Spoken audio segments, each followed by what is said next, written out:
Prabha, नावलकार Joshua Fazaldin, दूजा बाब, सरनामा, पहली मुलाकात।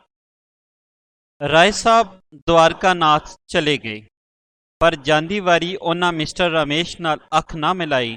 ਹਾਂ, ਇੰਨੀ ਗੱਲ ਜ਼ਰੂਰ ਏ, ਜੇ ਹੁਣ ਉਹਨਾਂ ਦੀ ਟੋਰ ਕਾਲੀ ਤੇ ਧੌਣ ਕੁਝ ਉੱਚੀ ਸੀ, ਜਿਸ ਤੋਂ ਸਾਫ਼ ਪਿਆ ਜਾਪਦਾ ਜੇ ਉਹਨਾਂ ਦੇ ਦਿਲ ਵਿੱਚ ਕੋਈ ਉਬਾਲ ਏ, ਜਿਹਦੇ ਜੋਸ਼ ਵਿੱਚ ਕਦਮ ਤਿੱਖਾ ਪਿਆ ਪੈਂਦਾ ਏ ਤੇ ਮਿਸਟਰ ਰਮੇਸ਼ ਕੋਲੋਂ ਛੇਤੀ ਦੂਰ ਚਲਾ ਜਾਣਾ ਚਾਹੁੰਦੇ ਨੇ।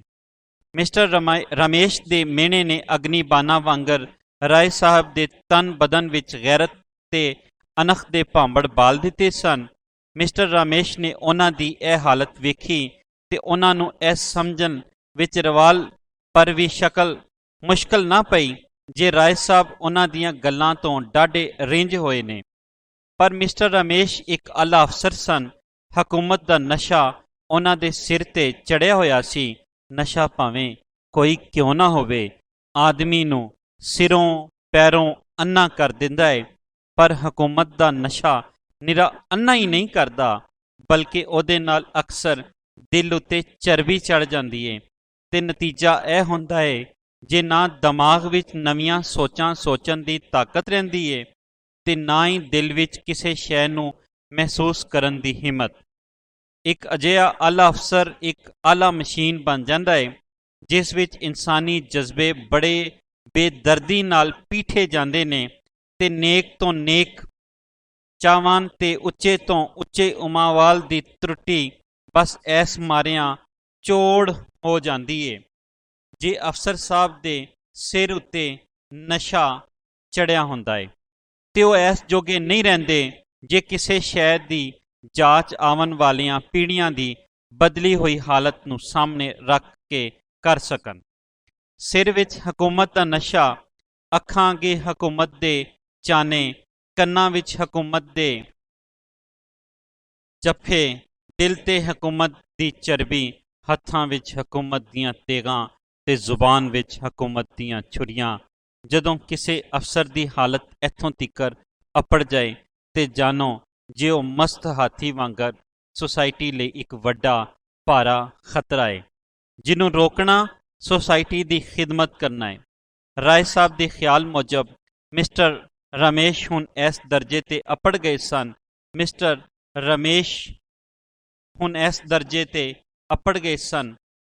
ਮਿਸਟਰ ਰਮੇਸ਼ ਨੇ ਰਾਏ ਸਾਹਿਬ ਦਾ ਦੁਖੀਆ ਦਿਲ ਤੇ ਵੇਖਿਆ, ਪਰ ਉਹਦੇ ਉੱਤੇ ਮਰਮ ਪੱਟੀ ਲਾਉਣ ਦਾ ਕੋਈ ਯਤਨ ਨਾ ਕੀਤਾ, ਬਲਕਿ ਇੱਧਰ ਰਾਏ ਸਾਹਿਬ ਨੇ ਕੁੰਡੀ ਮੋੜੀ ਤੇ ਉੱਧਰ ਉਹ ਸੀਟੀ ਮਾਰਦੇ ਕੋਈ ਗੀਤ ਗੁਨਗੁਨਾਉਂਦੇ ਡਾਕ ਬੰਗਲੇ ਦੇ ਅੰਦਰ ਚਲੇ ਗਏ।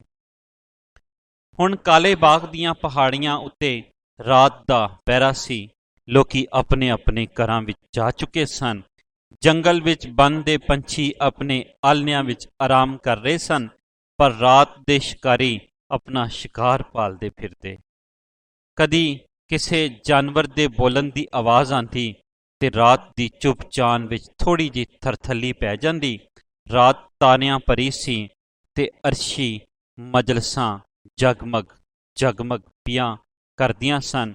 ਰਿਸ਼ੀ ਮੁਨੀ ਇਸ ਵੇਲੇ ਆਪਣੇ ਅੰਦਰ ਆਤਮਾ ਦੀ ਅਗਨੀ ਜਗਾ ਰਹੇ ਸਨ ਤੇ ਆਬਦ ਬੰਦੇ ਦੁਨੀਆ ਜਹਾਨ ਦੇ ਭਲੇ ਲਈ ਰੱਬ ਦੀ ਦਰਗਾਹੇ ਸਜਦੇ ਵਿੱਚ ਡਿੱਗੇ ਹੋਏ ਸਨ।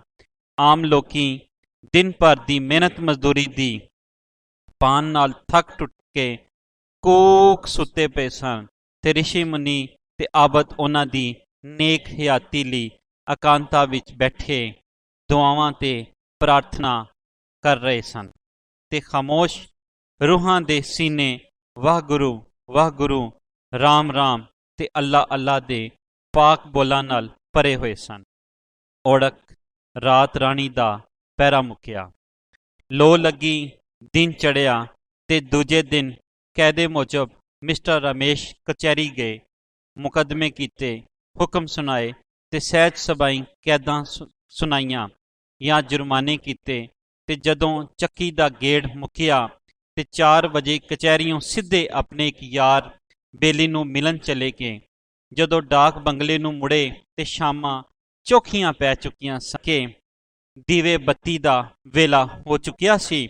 ਮਿਸਟਰ ਰਮੇਸ਼ ਜਦੋਂ ਡਾਕ ਬੰਗਲੇ ਦੇ ਅਹਾਤੇ ਵਿੱਚ ਵੜੇ ਤੇ ਉਹਨਾਂ ਵੇਖਿਆ ਜੇ ਉਹਨਾਂ ਦੇ ਨਾਲ ਦੇ ਕਮਰੇ ਵਿੱਚ ਚਾਨਣ ਨੇ। ਉਹਨਾਂ ਜਾਂ ਤਾਂ ਕੋਈ ਹੋਰ ਅਫਸਰ ਦੌਰੇ ਤੇ ਆਇਆ ਹੋਣਾ ਹੈ, ਪਰ ਜਦੋਂ ਕਮਰੇ ਦੇ ਕੋਲੋਂ ਦੀ ਲੰਘੇ ਤੇ ਕਮਰੇ ਵੱਲ ਧਿਆਨ ਕੀਤਾ ਤੇ ਹੱਕੇ ਬੱਕੇ ਰਹਿ ਗਏ। ਅੰਦਰ ਮੇਜ਼ ਉੱਤੇ ਇੱਕ ਲੈਂਪ ਬਲ ਰਿਹਾ ਸੀ ਤੇ ਸਾਹਮਣੇ ਕੁਰਸੀ ਤੇ ਇੱਕ ਜਵਾਨ ਸੱਜੀ ਫੱਬੀ ਕੁੜੀ ਬੈਠੀ ਸੀ। ਉਹਦਾ ਰੰਗ ਗੋਰਾ ਅੰਛੂ, ਕੱਦ ਉੱਚਾ, ਡੋਲ ਬਾਂਕੀ, ਜੁੱਸਾ ਪਤਲਾ ਤੇ ਛੱਬ ਸੋਹਣੀ ਸੀ। ਉਹਨੇ ਇੱਕ ਰੇਸ਼ਮੀ ਸਾੜੀ ਪਾਈ ਹੋਈ ਸੀ ਜਿਹਦਾ ਪੱਲਾ ਸਿਰ ਤੋਂ ਲੈ ਕੇ ਮੋਢਿਆਂ ਨੇ ਆਣ ਪਿਆ ਸੀ। ਉਹਦੀ ਧੌਣ ਕੂੰਜਾਂ ਵਾਂਗਰ ਲੰਮੀ ਤੇ ਪਤਲੀ ਸੀ ਤੇ ਵਾਲ ਸਨ ਗਜ਼-ਗਜ਼ ਲੰਮੇ ਤੇ ਸੁਨਹਿਰੇ ਕੁੰਡਲਾਂ ਵਾਲੇ। ਬੱਤੀ ਦੀ ਲੋ ਵਿੱਚ ਉਹਦੇ ਵਾਲ ਸੁੱਚੇ ਸੋਨੇ ਵਾਂਗਰ ਲਿਸ਼ਕ ਰਹੇ ਸਨ। ਨਿੱਕੀਆਂ ਨਿੱਕੀਆਂ ਜ਼ੁਲਫਾਂ ਕੁਝ ਉਹਦੇ ਮੱਥੇ ਉੱਤੇ ਤੇ ਕੁਝ ਗੁਲਾਬੀ ਗੁਲਾਬੀ ਗੱਲਾਂ ਤੇ ਅਯਾਣੇ ਸੱਪਾਂ ਵਾਂਗਰ ਇੱਧਰ ਉੱਧਰ ਕਲੋਲ ਪੀਆਂ ਕਰਦੀਆਂ ਸਨ। ਇਸ ਅਰਸ਼ੀ ਹੂਰ ਦੇ ਹੱਥ ਵਿੱਚ ਇੱਕ ਕਿਤਾਬ ਸੀ ਜਿਹਨੂੰ ਉਹ ਬੜੀ ਗੌਰ ਨਾਲ ਪੜ੍ਹ ਰਹੀ ਸੀ। ਉਹਦਾ ਕਮਰਾ ਚਾਨਣ ਨਾਲ ਜਗਮਗ ਪਿਆ ਕਰਦਾ ਸੀ, ਪਰ ਬਾਹਰ ਕੁੱਪ ਹਨੇਰਾ ਸੀ ਜਿਹਦੇ ਵਿੱਚ ਮਿਸਟਰ ਰਮੇਸ਼ ਬੁੱਤ ਬਣੇ ਉਹਦੇ ਵੱਲ ਵੇਖ ਰਹੇ ਸਨ। ਘੜੀ ਪਲ ਲਈ ਮਿਸਟਰ ਰਮੇਸ਼ ਤੇ ਬਾਹਰਲਾ ਬਾਹਰ ਰਹਿ ਗਿਆ। ਇੱਕ ਟੁਕ ਉਹ ਕਮਰੇ ਦੇ ਅੰਦਰ ਬੈਠੀ ਇਸਤਰੀ ਦੇ ਜੋਬਨਾਂ ਦੀ ਚੋਰੀ ਚੋਰੀ ਦੀਦਨਾ ਲੈ ਰਹੇ ਸਨ। ਘੜੀ ਪਲ ਲਈ ਉਹਨਾਂ ਗੱਲ ਦੀ ਸੂਰਤ ਸੰਭਾਲ ਨਾ ਰਹੀ ਤੇ ਨਾ ਹੀ ਥਾਂ ਕੁਥਾਂ ਦਾ ਕੋਈ ਖਿਆਲ ਆਇਆ। ਬਾਵਰਚੀ ਖਾਨੇ ਵਿੱਚ ਨੌਕਰ ਚਾਕਰ ਕੰਮ ਧੰਦਾ ਪਏ ਕਰਦੇ ਸਨ, ਪਰ ਉਹਨਾਂ ਨੂੰ ਉਹਨਾਂ ਦਾ ਵੀ ਕੋਈ ਧਿਆਨ ਨਾ ਆਇਆ। ਕੁਝ ਚਿਰ ਮਿਸਟਰ ਰਮੇਸ਼ ਦੀ ਇਹੋ ਹਾਲਤ ਰਹੀ ਤਾਂ ਜੇ ਇੱਕ ਨੌਕਰ ਨੇ ਦੂਜੇ ਨੌਕਰ ਨੂੰ ਆਵਾਜ਼ ਦਿੱਤੀ ਤੇ ਮਿਸਟਰ ਰਮੇਸ਼ ਨੇ ਸੁਰਤ ਸੰਭਾਲੀ ਤੇ ਛੇਤੀ ਨਾਲ ਆਪਣੇ ਕਮਰੇ ਵਿੱਚ ਜਾ ਵੜੇ। ਪਰ ਰਮੇਸ਼ ਦਾ ਹਿਰਦਾ ਤੜ ਪਿਆ ਕਰਦਾ ਸੀ। ਉਹਨਾਂ ਦੇ ਚਿਹਰੇ ਉੱਤੇ ਇੱਕ ਨਿਰਾਲੀ ਜਿਹੀ ਘਬਰਾਹਟ ਸੀ। ਹੱਥਾਂ ਪੈਰਾਂ ਵਿੱਚ ਇੱਕ ਅਚਰਜ ਜਿਹੀ ਅਚੰਭੀ ਸੀ।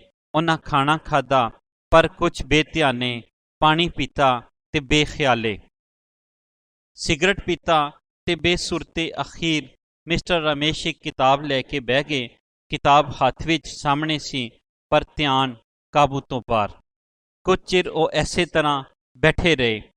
ਇੱਕ ਦੋ ਵਾਰੀ ਉਹ ਬਹਾਨੇ ਨਾਲ ਬਾਹਰ ਵੀ ਨਿਕਲੇ ਤੇ ਹਨੇਰੇ ਦੀ ਓਟ ਲੈ ਕੇ ਚੋਰੀ ਚੋਰੀ ਅੰਦਰ ਬੈਠੀ ਹੋਈ ਹੂਰ ਦੀ ਦਰਸ਼ਨਾ ਲੈ ਗਏ। ਇੰਝ ਜਾਪਦਾ ਜਿਵੇਂ ਦੁਨੀਆ ਵਿੱਚ ਵਸਦੇ ਖਾਕੀ ਬੰਦੇ ਇੱਕ ਜਨਤੀ ਹੂਰ ਵੇਖ ਪਨੇ ਤੇ ਉਹਦੇ ਵਿਚਕਾਰ ਲੰਮੀ ਸਾਰੀ ਵਿੱਥ ਵੇਖ ਕੇ ਹੁਣ ਡੋਰਾ ਪੋਰਾ ਜਿਹਾ ਹੋ ਗਿਆ ਸੀ। ਪਤਾ ਨਹੀਂ ਮਿਸਟਰ ਰਮੇਸ਼ ਦਾ ਇਸ ਤਰ੍ਹਾਂ ਅਜੇ ਹੋਰ ਕਿੰਨਾ ਚਿਰ ਉਹ ਇਹੋ ਹਾਲ ਰਹਿੰਦਾ। ਪਰ ਥੋੜ੍ਹੇ ਚਿਰ ਪਿੱਛੋਂ ਨਾਲ ਦੇ ਕਮਰੇ ਦੀ ਬੱਤੀ ਬੁਝ ਗਈ ਤੇ ਮਿਸਟਰ ਰਮੇਸ਼ ਦੀ ਕੁਝ ਚਿਰ ਪਾ ਕੇ ਬੱਤੀ ਗੁੱਲ ਕਰਕੇ ਸੌਣ ਲਈ ਜਾ ਲੇਟੇ। ਪਰ ਨੀਂਦਰ ਕਿਹਨੂੰ ਆਵੇ।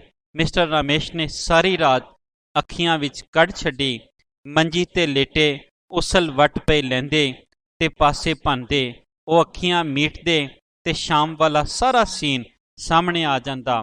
ਬਲਕਿ ਇੰਝ ਜਾਪਦਾ ਜਿਵੇਂ ਉਸ ਸੋਹਣੀ ਦੇ ਸੁਨਹਿਰੇ ਬੁੱਤ ਨੇ ਕਿਸੇ ਅਚਰਜ ਤਾਕਤ ਨਾਲ ਉਹਨਾਂ ਦੇ ਦਿਲ ਵਿੱਚ ਆਪਣਾ ਟਿਕਾਣਾ ਬਣਾ ਲਿਆ ਹੈ ਤੇ ਮਿਸਟਰ ਰਮੇਸ਼ ਨੂੰ ਹੁਣ ਵੱਡਾ ਚਾਹੀਵਾਨ ਉਹੀ ਇਹੋ ਹੀ ਏ ਜੇ ਉਹ ਉਸ ਦਾ ਸਦਾ ਲਈ ਇਸ ਬੁੱਤ ਦੇ ਚਰਨਾਂ ਵਿੱਚ ਰਹਿ ਸਨ। ਮੁਦਾ ਮਿਸਟਰ ਰਮੇਸ਼ ਸਾਰੀ ਰਾਤ ਇਸ ਤਰ੍ਹਾਂ ਇੱਧਰੋਂ ਉੱਧਰ ਤੇ ਉੱਧਰੋਂ ਇੱਧਰ ਮੰਜੀ ਤੇ ਮੱਛੀ ਵਾਂਗਰ ਤੜਫਦੇ ਰਹੇ। ਓੜਕ ਰੱਬ ਕਰਾਨੇ ਦਿਨ ਚੜ੍ਹਿਆ ਤੇ ਉਹਨਾਂ ਇਸ਼ਨਾਨ ਕੀਤਾ, ਕੱਪੜੇ ਪਾਏ ਤੇ ਪਹਿਲਾ ਕੰਮ ਇਹ ਕੀਤਾ ਜੇ ਉਹ ਸੁੰਦਰੀ ਵੱਲ ਆਪਣਾ ਮੁਲਾਕਾਤੀ ਕਾਰਡ ਘੱਲਿਆ। ਉਹ ਸੁੰਦਰੀ ਉਸ ਵੇਲੇ ਤਿਆਰ ਹੋ ਰਹੀ ਸੀ ਤੇ ਮਿਸਟਰ ਰਮੇਸ਼ ਨੂੰ ਕੋਈ ਅੱਧਾ ਮੁੰਨਾ ਘੰਟਾ ਉਡੀਕਣਾ ਪਿਆ। ਇਹ ਅੱਧੇ ਮੁੰਨੇ ਘੰਟੇ ਦੀ ਉਡੀਕ ਵੀ ਮਿਸਟਰ ਰਮੇਸ਼ ਦੀ ਜ਼ਿੰਦਗੀ ਵਿੱਚ ਇੱਕ ਅਚਰਜ ਤਜਰਬਾ ਸੀ। ਕਦੀ ਕੁਰਸੀ ਤੇ ਬਹਿੰਦੇ ਤੇ ਕਦੀ ਉੱਠ ਖਲੋਂਦੇ ਤੇ ਕਦੇ ਕਮਰੇ ਵਿੱਚ ਟਹਿਲਣ ਲੱਗ ਪੈਂਦੇ। ਰੋਜ਼ ਲੋਕੀ ਮਿਸਟਰ ਰਮੇਸ਼ ਦੀ ਮੁਲਾਕਾਤ ਲਈ ਆਉਂਦੇ ਤੇ ਬਰਾਂਡੇ ਵਿੱਚ ਬੈਠੇ ਸੁੱਕਦੇ ਰਹਿੰਦੇ। ਅੱਜ ਉਹਨਾਂ ਨੂੰ ਆਪ ਕਿਸੇ ਸਰਕਾਰ ਦੀ ਮੁਲਾਕਾਤ ਦਾ ਚਾਅ ਸੀ ਤੇ ਉਡੀਕ ਵਿੱਚ ਘੜੀਆਂ ਪਲ ਗਿਣ ਗਿਣ ਲੰਘਾ ਰਹੇ ਸਨ। ਅਖੀਰ ਉਸ ਸੁੰਦਰੀ ਨੇ ਮਿਸਟਰ ਰਮੇਸ਼ ਨੂੰ ਬੁਲਾਇਆ। ਮਿਸਟਰ ਰਮੇਸ਼ ਆਪ ਇੱਕ ਆਲਾ ਅਫਸਰ ਸਨ ਤੇ ਆਏ ਦਿਨ ਲੋਕੀ ਉਹਨਾਂ ਨੂੰ ਮਿਲਣ ਆਉਂਦੇ ਰਹਿੰਦੇ ਸਨ, ਪਰ ਅੱਜ ਜਦੋਂ ਉਹਨਾਂ ਨੂੰ ਆਪ ਉਸ ਸੁੰਦਰੀ ਕੋਲ ਜਾਣਾ ਪਿਆ ਤੇ ਉਹਨਾਂ ਇੰਜ ਮਹਿਸੂਸ ਕੀਤਾ ਜਿਵੇਂ ਕੋਈ ਸਕੂਲ ਦਾ ਮੁੰਡਾ ਪਹਿਲੀ ਵਾਰੀ ਇਮਤਿਹਾਨ ਦੇਣ ਲੱਗਾ ਹੋਵੇ।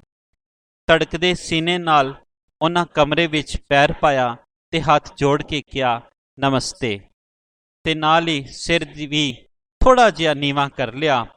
ਮਿਸਟਰ ਰਮੇਸ਼ ਨੂੰ ਵੇਖ ਕੇ ਸੁੰਦਰੀ ਉੱਠ ਖਲੋਤੀ ਤੇ ਨਮਸਤੇ ਦਾ ਜਵਾਬ ਹੱਥ ਜੋੜ ਕੇ ਨਮਸਤੇ ਵਿੱਚ ਦਿੱਤਾ ਤੇ ਹੱਥ ਨਾਲ ਇੱਕ ਕੁਰਸੀ ਵੱਲ ਇਸ਼ਾਰਾ ਕੀਤਾ। ਮਿਸਟਰ ਰਮੇਸ਼ ਕੁਰਸੀ ਤੇ ਬੈਠ ਕੇ ਤੇ ਰੁਮਾਲ ਨਾਲ ਮੂੰਹ ਪੂੰਝ ਕੇ ਥੋੜ੍ਹੇ ਜਿਹੇ ਖੰਗੂਰੇ ਨਾਲ ਗਲਾ ਸਾਫ਼ ਕਰਕੇ ਬੜੀ ਨਰਮੀ ਨਾਲ ਕਿਹਾ, ਮੈਂ ਇਸ ਇਲਾਕੇ ਦਾ SDO, ਮੇਰਾ ਨਾਂ ਰਮੇਸ਼ ਚੰਦਰ ਏ। ਸੁੰਦਰੀ ਨੇ ਮਿਸਟਰ ਰਮੇਸ਼ ਦੀ ਗੱਲ ਸੁਣ ਕੇ ਕੁਝ ਮੁਸਕਰਾਉਂਦਿਆਂ ਹੋਇਆ ਸਿਰ ਨੀਵਾਂ ਕੀਤਾ ਤੇ ਜੀ ਕਹਿ ਕੇ ਚੁੱਪ ਕਰ ਰਹੀ। ਥੋੜ੍ਹਾ ਚਿਰ ਮਿਸਟਰ ਰਮੇਸ਼ ਦੀ ਵੀ ਚੁੱਪ ਕੀਤੇ ਰਹੇ।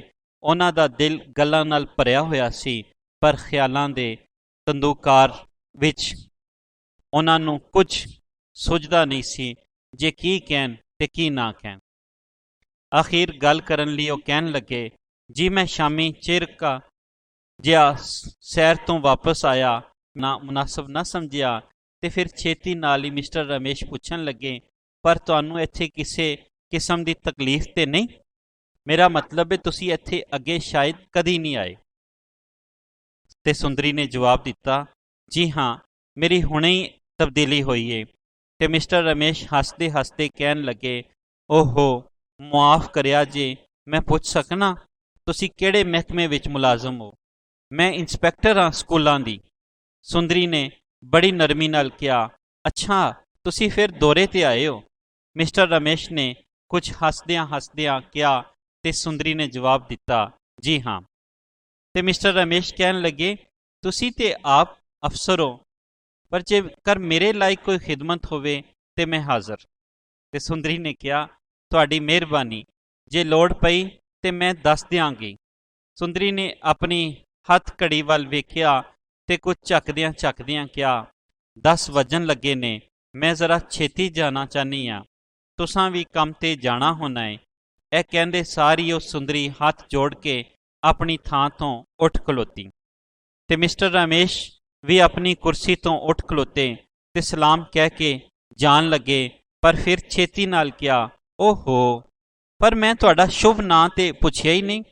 ਸੁੰਦਰੀ ਦਾ ਚਿਹਰਾ ਕੁਝ ਸ਼ਰਮ ਨਾਲ ਲਾਲ ਜਿਹਾ ਹੋ ਗਿਆ ਤੇ ਮੁਸਕਰਾਉਂਦਿਆਂ ਮੁਸਕਰਾਉਂਦਿਆਂ ਕਿਹਾ, ਰਾਜ ਕੁਮਾਰੀ। ਮਿਸ ਰਾਜ ਕੁਮਾਰੀ? ਮਿਸਟਰ ਰਮੇਸ਼ ਨੇ ਕੁਝ ਹੱਸਦਿਆਂ ਹੱਸਦਿਆਂ ਕਿਹਾ। ਰਾਜਕੁਮਾਰੀ ਹੱਸ ਪਈ ਤੇ ਪਹਿਲੀ ਵਾਰੀ ਅੱਖ ਚੁੱਕ ਕੇ ਮਿਸਟਰ ਰਮੇਸ਼ ਵੱਲ ਵੇਖਿਆ। ਮਿਸਟਰ ਰਮੇਸ਼ ਨੇ ਵੀ ਰਾਜਕੁਮਾਰੀ ਵੱਲ ਵੇਖਿਆ ਤੇ ਇੱਕੋ ਵੇਲੇ ਦੋਵਾਂ ਦੀਆਂ ਅੱਖਾਂ ਮਿਲੀਆਂ। ਮਿਸਟਰ ਰਮੇਸ਼ ਨੇ ਰਾਜਕੁਮਾਰੀ ਦੀਆਂ ਅੱਖਾਂ ਵਿੱਚ ਇੱਕ ਨਵੀਂ ਦੁਨੀਆ, ਹਾਂ ਬਹੁਤ ਦੂਰ ਦੁਰਾਡੀ ਦੁਨੀਆ ਦਾ ਨਕਸ਼ਾ ਵੇਖਿਆ ਤੇ ਇੱਕ ਨਵੀਂ ਚਿਣਕ ਉਹਦੇ ਦਿਲ ਵਿੱਚ ਫੜਕੀ। ਰਾਜਕੁਮਾਰੀ ਨੇ ਇੱਕ ਵਾਰੀ ਮਿਸਟਰ ਰਮੇਸ਼ ਵੱਲ ਵੇਖਿਆ ਤੇ ਅੱਖਾਂ ਫਿਰ ਨੀਵੀਆਂ ਕਰ ਲੀਆਂ, ਪਰ ਉਹ ਚਿਣਕ ਜਿਹੜੀ ਮਿਸਟਰ ਰਮੇਸ਼ ਦੇ ਦਿਲ ਵਿੱਚੋਂ ਭੜਕੀ, ਉਹਨੇ ਝੱਟ ਪਲ ਵਿੱਚ ਹੀ ਮਿਸਟਰ ਰਮੇਸ਼ ਦੀ ਚੌਵੇਂ ਕੱਪੜੇ ਅੱਗ ਲਾ ਦਿੱਤੀ। ਕੋਈ ਗੁੱਝੀ ਬਿਜਲੀ ਸੀ ਜਿਹੜੀ ਉਹਨਾਂ ਦੇ ਲੂੰ ਲੂੰ ਵਿੱਚ ਫਿਰ ਗਈ ਸੀ। ਮਿਸਟਰ ਰਮੇਸ਼ ਬੂਹੇ ਦੇ ਅੰਦਰ ਬਾਹਰ ਖਲੋਤੇ ਹੋਏ ਸਨ। ਰਾਜਕੁਮਾਰੀ ਉਹਨਾਂ ਦੇ ਸਾਹਮਣੇ ਖਲੋਤੀ ਸੀ ਤੇ ਇੱਕ ਵਾਰੀ ਨਮਸਤੇ ਕਹਿ ਚੁੱਕੀ ਸੀ, ਪਰ ਜਿਹਦਾ ਜਵਾਬ ਉਹ ਨਮਸਤੇ ਵਿੱਚ ਦੇ ਚੁੱਕੇ ਸਨ। ਪਰ ਘੜੀ ਪਲ ਲਈ ਮਿਸਟਰ ਰਮੇਸ਼ ਉੱਥੇ ਬੂਹੇ ਵਿੱਚ ਬੁੱਤ ਦੇ ਬੁੱਤ ਬਣੇ ਖਲੋਤੇ ਰਹੇ। ਇੱਕ ਟੁਕ ਉਹ ਰਾਜਕੁਮਾਰੀ ਵੱਲ ਵੇਖ ਰਹੇ ਸਨ। ਉਹ ਵੀ ਬੁੱਤ ਬਣੀ ਸਾਹਮਣੇ ਖਲੋਤੀ ਸੀ, ਪਰ ਮਿਸਟਰ ਰਮੇਸ਼ ਬੁੱਤ ਸਨ ਕਿਸੇ ਪੁਜਾਰੀ ਦੇ, ਜਿਹਦੀਆਂ ਅੱਖਾਂ ਵਿੱਚ ਕਿਸੇ ਗੂੜ ਪੂਜਾ ਦਾ ਚਾਹ ਭਰਿਆ ਹੋਇਆ ਹੋਵੇ, ਤੇ ਰਾਜਕੁਮਾਰੀ ਇੱਕ ਅਜਿਹਾ ਬੁੱਤ ਸੀ ਜਿਹਦੇ ਵਿੱਚ ਬੁੱਤਾਂ ਵਾਲੀ ਬੇਪਰਵਾਹੀ ਭਰੀ ਹੋਈ ਸੀ। ਮਿਸਟਰ ਰਮੇਸ਼ ਇੱਕ ਟੁਕ ਉਹਦੇ ਵੱਲ ਵੇਖ ਰਹੇ ਸਨ, ਪਰ ਉਹਦੀਆਂ ਅੱਖੀਆਂ ਨੀਵੀਆਂ ਸਨ। ਕੁਝ ਚਿਰ ਇਹੋ ਸੀਨ ਰਿਹਾ। ਅਖੀਰ ਰਾਜਕੁਮਾਰੀ ਨੇ ਅੱਖੀਆਂ ਪੱਟ ਕੇ ਦੂਜੀ ਵਾਰੀ ਮਿਸਟਰ ਰਮੇਸ਼ ਵੱਲ ਵੇਖਿਆ ਤੇ ਫਿਰ ਝਟ ਧਿਆਨ ਨੀਵਾਂ ਕਰਕੇ ਬੜੀ ਲਜਿਆ ਭਰੀ ਆਵਾਜ਼ ਨਾਲ ਕਿਹਾ, ਨਮਸਤੇ, ਹੁਣ ਮੈਨੂੰ ਮਾਫ਼ ਕਰੋ। ਤੇ ਰਾਜਕੁਮਾਰੀ ਆਪ ਹੀ ਹਟ ਕੇ ਬਹਾਨੇ ਨਾਲ ਮੇਜ਼ ਉੱਤੇ ਪਈਆਂ ਕਿਤਾਬਾਂ ਸਾਂਭਣ ਲੱਗ ਪਈ। ਮਿਸਟਰ ਰਮੇਸ਼ ਇੱਕ ਪਲ ਪਰ ਲਈ ਉੱਥੇ ਖਲੋਤੇ ਰਹੇ ਤੇ ਅਖੀਰ ਉਹਨਾਂ ਵੀ ਛੇਤੀ ਨਾਲ ਕਿਹਾ, ਨਮਸਤੇ, ਤੇ ਕਮਰੇ ਵਿੱਚੋਂ ਬਾਹਰ ਚਲੇ ਗਏ।